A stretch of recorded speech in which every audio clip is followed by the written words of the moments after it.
The story is about a man who used to be a hitman. He wanted to leave his dangerous life behind, so he decided to live on a boat and sail far away. But one day, his boat broke, and he got stuck on the Thousand Islands in Indonesia. There, he met a kind fisherman named Doni. Meeting Doni started a new adventure that made the man face his old, dangerous life again. The man found himself in trouble with a gang of bad people who were involved in human trafficking. He had to deal with the problems from his past.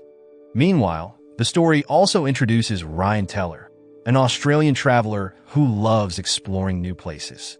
Ryan was fishing on his boat near Jakarta Bay when he noticed his boat was broken. He needed help to fix it, so he sailed to the nearest island to ask for help. When Ryan arrived on the island, he found a gun by accident. Things started to get dangerous. Luckily, some local fishermen helped him get supplies to repair his boat. Ryan still needed a mechanic to fix it, so he asked a local man for directions. The man showed him where to find Epi, a mechanic in the village. Shortly after, Ryan was walking down the road. Then he accidentally bumped into a little boy named Doni. Doni quickly offered to help Ryan as a guide to find what he needed on the island. At first, Ryan said no, but Doni didn't give up. He spoke fluent English, so Ryan finally agreed. As they walked through a narrow alley, Ryan stopped to buy some canned food. Doni noticed one of the cans was damaged and complained to the seller. But the seller didn't care, and Ryan was okay with buying it anyway. Nearby, a young mother and her daughter were begging the stall owner to let her buy on credit.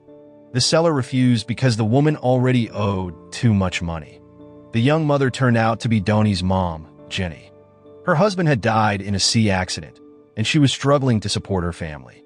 When she saw Doni, she called him over. Doni proudly told her he had a new job as Ryan's guide and helper. Jenny was thankful for the opportunity and handed Doni $5. There, Jenny thanked Ryan for hiring her son and invited him to dinner. Ryan politely said no. Before leaving, Jenny reminded Doni to be careful and not to trust strangers too quickly. Then she said goodbye and told Doni to do a good job. Later, as they were loading items onto Ryan's boat, Doni begged Ryan to let him come along. Seeing Doni's eager face, Ryan gave in and allowed him on board. Doni got curious and started touching the items on the boat. He asked Ryan what his job was. Ryan simply replied that he was retired. In the afternoon, Ryan brought Doni back to the mainland. Before they parted, Doni invited Ryan again to have dinner at his house, a small wooden hut with a blue door at the end of the road. In the evening, Ryan was eating his canned food when he suddenly decided to accept Doni's invitation and go to his house for dinner. Meanwhile, on another boat not far from Ryan's, a young woman was being dragged by a man. The boat belonged to Yanto, the leader of a dangerous mafia group involved in human trafficking. Yanto and his men targeted young girls from the islands around Jakarta. He ordered his men to find more girls to send to someone named Lee in Jakarta. At Doni's house, he was excited to tell his friends about meeting Ryan, a foreigner. His friends didn't believe him and thought he was making it up. But then there was a knock at the door. When Ryan walked in holding some fresh fish he had caught, Doni's friends were shocked, and Doni was thrilled to prove his story was true. As they waited for dinner to cook, Doni proudly showed Ryan his chickens. Ryan asked about Doni's father, and Doni sadly explained that his father had passed away. Despite the sad moment, they sat down and enjoyed a simple meal together. Before leaving, Ryan asked Doni to help him at the dock again the next day. The next morning, as the sun rose over the Thousand Islands, trouble arrived. A group of scary men, led by a thug named Abel, came to the island. The children on the island were terrified because they knew these men were there to take more girls. On the other hand, Ryan spent his days teaching Doni how to make arrows and catch fish from the sea. Together, they proudly brought their fresh catch back to Doni's mother, Jenny, who was amazed by their skills. Jenny warmly invited Ryan to stay for dinner, and he gladly accepted before saying goodbye for the evening. Later, Ryan visited Epi to check on the repairs to his boat. He wasn't happy with the work and asked Epi to fix it again, promising to cover the extra cost. Over time, Ryan became close to Doni's family, often spending time with Doni, his little sister Dewi, and Jenny. Jenny couldn't help but notice Ryan's kind nature during these visits. One day, Doni was devastated when his favorite chicken was killed by a stray dog. Ryan gave him two choices: either let it go or take action by killing the dog. Doni refused to do anything cruel and instead decided to build a stronger cage to protect his chickens. That night, Ryan stayed with Doni to help guard the chickens from the stray dogs. But stray dogs weren't the only danger on the island. Yanto's gang continued to terrorize the locals, taking women and girls from their homes. Those who resisted were threatened or hurt. Fear spread across the island, and no one felt safe. At the island market, Doni helped Ryan sort through supplies he had bought. When they didn't fit in the bag, Ryan asked Doni to carry them home in his wooden cart. As Doni pulled the cart, Abel and his gang suddenly sped through the market, hitting Doni and driving off without stopping. Furious, Ryan picked up a stone and threw it at their car, hitting the rearview mirror. The gang stopped their car and turned back to confront Ryan. At that moment, Ryan didn't back down when the thugs confronted him. He stayed calm even as they yelled and waved their machetes. But things turned violent when one of the injured thugs lunged at Ryan. Ryan fought back with shocking strength, and in the end, the thug didn't survive. Ryan's attention quickly turned to Doni, who was lying hurt on the ground. Without hesitation, Ryan rushed to help him, his clothes covered in blood. Meanwhile, Abel, the gang leader, hid in the car, only coming out later to check on his men. But it was too late cause they couldn't be saved. Knowing time was critical, Ryan carried Doni home, where Jenny was waiting anxiously. He told her he had medical skills and would use supplies from his boat to treat Doni. Jenny watched in amazement as Ryan carefully stitched Doni's wounds, but he didn't explain where he had learned such skills. While caring for Doni, Ryan learned about the thugs who terrorized the island. Jenny explained how the gang came to the market every month to demand money and kidnap young women. The islanders were too scared to fight back, and those who tried were met with violence. Realizing how much danger Jenny and her children were in, Ryan offered to take them somewhere safe. But Jenny refused to leave her home, no matter the risks. Meanwhile, Abel hurried to report back to Yanto, the gang leader. Yanto was on his boat, punishing a girl who had tried to escape. Abel showed Yanto a photo of Ryan, and something clicked in Yanto's memory. He remembered that Lee, a powerful figure, had been searching for Ryan. Knowing this could be important, Yanto decided to inform Lee immediately. In a fancy apartment in Jakarta, Lee looked like a successful businessman, owning nightclubs and luxury hotels. But behind the scenes, Lee was involved in dangerous activities, including drug and human trafficking, using his nightclubs as a cover. One day, Yanto sent Lee a photo of Ryan. When Lee saw it, he was shocked. Soon after, Lee rushed home to find an old file he had kept hidden. He opened his laptop and compared Ryan's photo to the records in the file. Realizing who Ryan was, Lee knew he had to act quickly. He made a call to hire someone to capture Ryan alive and bring him to him. At Doni's house, Ryan unpacked a bag filled with special tracking devices. He put a watch with a tracker on Doni's wrist and a necklace with a tracker around Dewi's neck. Ryan also gave Jenny a piece of jewelry with a tracker inside. He told her it was for their safety while he was away. Ryan warned Jenny that if he didn't come back in 2 hours, she should take the kids to a green church near the pier. As Ryan walked toward the pier, he realized he was being watched by a sniper. Lee had hired the sniper to catch Ryan alive. Sensing danger, Ryan quickly found shelter in a warehouse near the pier. But he wasn't alone cause someone else was in the warehouse. There, Ryan acted fast, overpowering the stranger and demanding to know who had sent him. The man was terrified but refused to talk. Left with no other choice, Ryan decided to take drastic action, and the intruder didn't make it out alive. Turns out, Ryan Teller was once a feared assassin, nicknamed the Messenger because he always delivered death to his targets. After retiring nearly 10 years ago, he tried to live a quiet life. But Yanto and his men have been hunting him, angry because Ryan had killed some of their members in the past.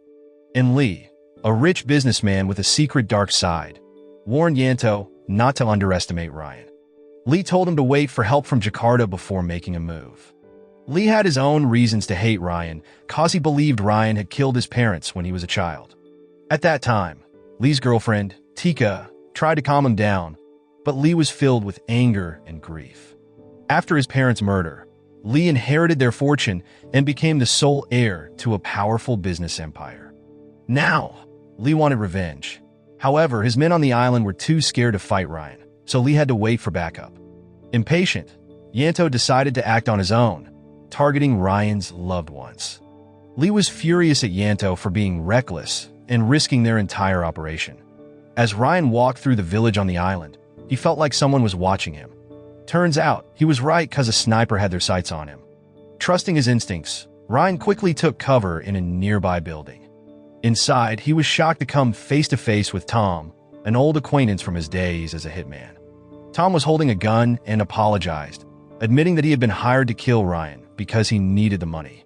At that time, Ryan couldn't believe Tom would turn on him after their history. He demanded to know who was behind the attack. Tom revealed that a man named Lee from Jakarta had sent him, and there were 3 others hunting Ryan as well. Tom warned Ryan that Lee was the boss of the local gang and wouldn't stop until Ryan was captured. He also mentioned that someone had already been killed. Tom begged Ryan for forgiveness and promised to disappear forever. But Ryan knew it was too late for second chances. He couldn't trust Tom to let him go, and Ryan had to make a tough decision. At that moment, Yanto was getting frustrated and decided to take action himself.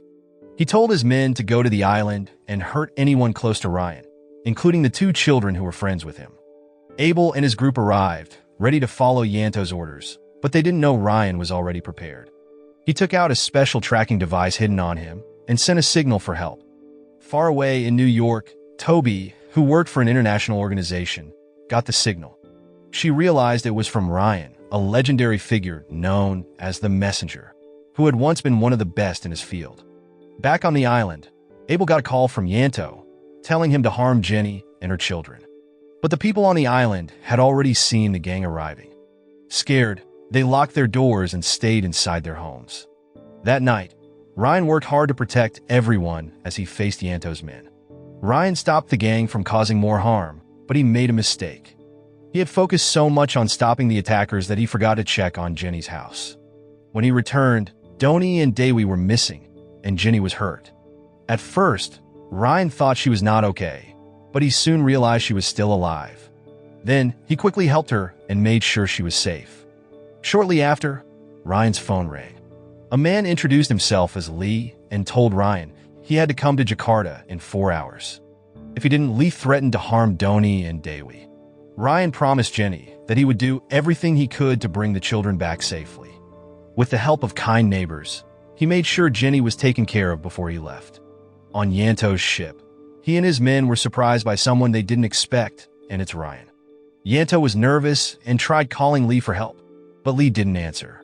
In a panic, Yanto told his men to get ready and ordered Abel to deal with Ryan.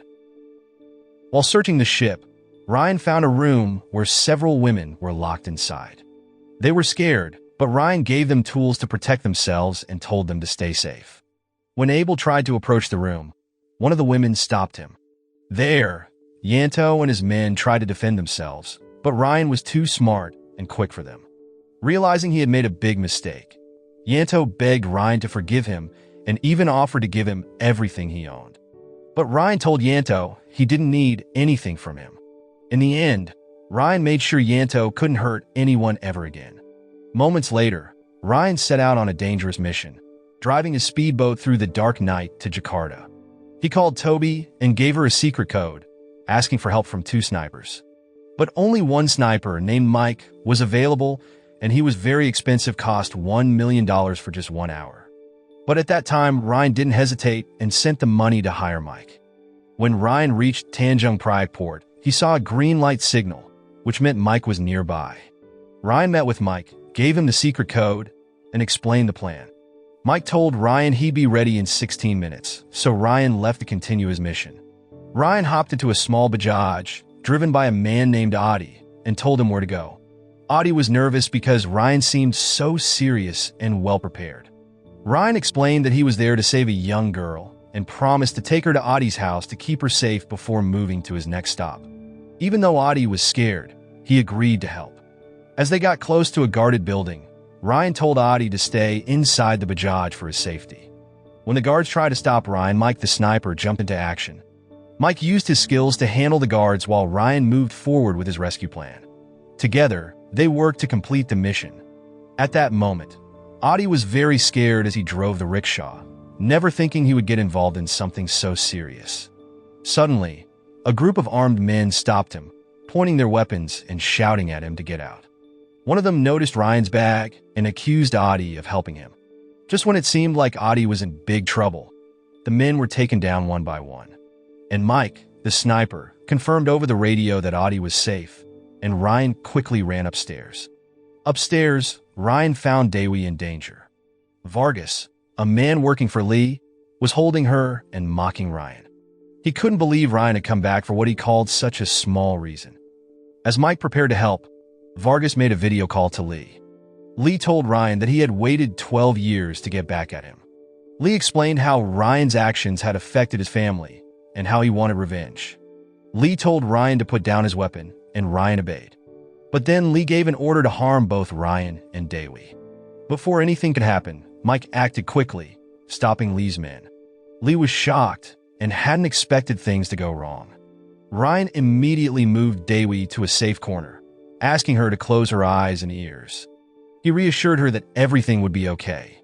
With his machete, Ryan told Lee that Vargas was no longer a threat and warned him not to hurt Doni. After everything settled, Adi drove Ryan and Dewey back to his house in the middle of the night. Adi's wife helped Dewey feel safe and took care of Ryan's injuries. Ryan, in a hurry, checked his phone to track Doni's location using the GPS. He promised to come back later to make sure everyone was safe. On the other hand, Mike was feeling calm after Toby informed him that Ryan's payment had gone through and that he had a new assignment waiting for him in Rome. But before the radio call ended, Mike overheard Ryan shouting about needing to save a boy being kept at the club. With only an hour left before his flight, Mike decided to help Ryan and headed to the Red Club. When they arrived at the club, Ryan was ready to go in, but Adi hesitated, feeling nervous. Ryan reminded him that a boy's life was at stake and they couldn't give up now. Despite his fear, Adi agreed to help. Pretending to be a wealthy man, he used the dollar bills Ryan gave him to bribe the security guards. To calm his nerves, Adi even bought and drank a little alcohol before approaching the guards. Thinking quickly, Adi made a big show of handing out money to gain their trust and get inside. Inside the Red Club, the party was in full swing, with bright lights, loud music, and a crowd enjoying themselves. The club, owned by Lee, was more than just a place for dancing cause it was used for secret and dangerous activities. Because Lee had powerful connections, no one dared to stop him. Adi felt overwhelmed by the lights, the music, and the performers on stage. For a moment, he got distracted by the show, but he quickly reminded himself of his mission. He only had 10 minutes to act. On the other hand, Adi decided to play his role confidently. He started handing out dollar bills to every security guard he saw, pretending to be someone important. As he moved through the club, he saw a man being rude to a young woman, forcing her to drink something. Adi knew he had to help. Thinking fast, he stepped in and distracted the man by giving him a dollar bill, allowing the young woman to get away.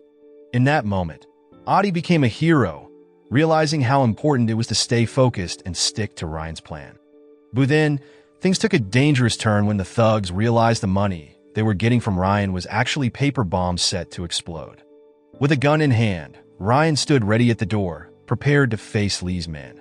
The explosion caused chaos, and people rushed to break down the doors and escape. Although some got hurt in the blast, Ryan managed to enter the club. Inside, a fierce fight broke out.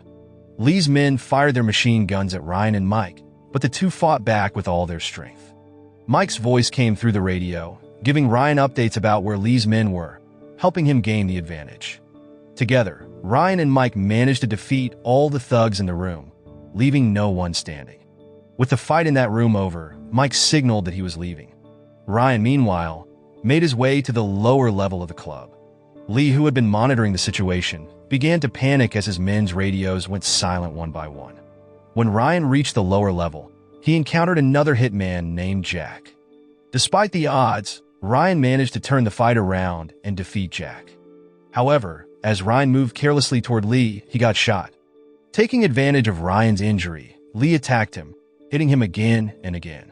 Lee was surprised to see the legendary Ryan so helpless and couldn't believe how easy it seemed to overpower him. Soon after, Lee aimed his gun at Ryan but paused. He didn't want it to end so quickly. Instead, he grabbed a sword from the wall. This sword was the same one Ryan had used long ago, and it brought back painful memories for Ryan. Lee used the sword to hurt Ryan and told him that Doni and Dewi would belong to him forever. But before Lee could hurt anyone else, Doni woke up and used his bow to shoot an arrow at Lee. On the other hand, Ryan saw the chance to talk to Lee and tried to convince him to let go of his anger. Then, Ryan gently told Doni to close his eyes. In the end, Lee's revenge didn't succeed, and Doni helped Ryan escape to safety. Meanwhile, Adi came out of the bathroom and saw that Lee's men were no longer there. At that time, the police had arrived, and Adi quickly left the scene, feeling shaken by everything he had experienced. A week later, Adi was resting in his Bajaj when he woke up, thinking someone had gotten in. But no one was there, and only a small black suitcase. Inside the suitcase, Adi found a photo with numbers that helped him open it. To his surprise, the suitcase was filled with money and a picture of Ryan with the family he had saved.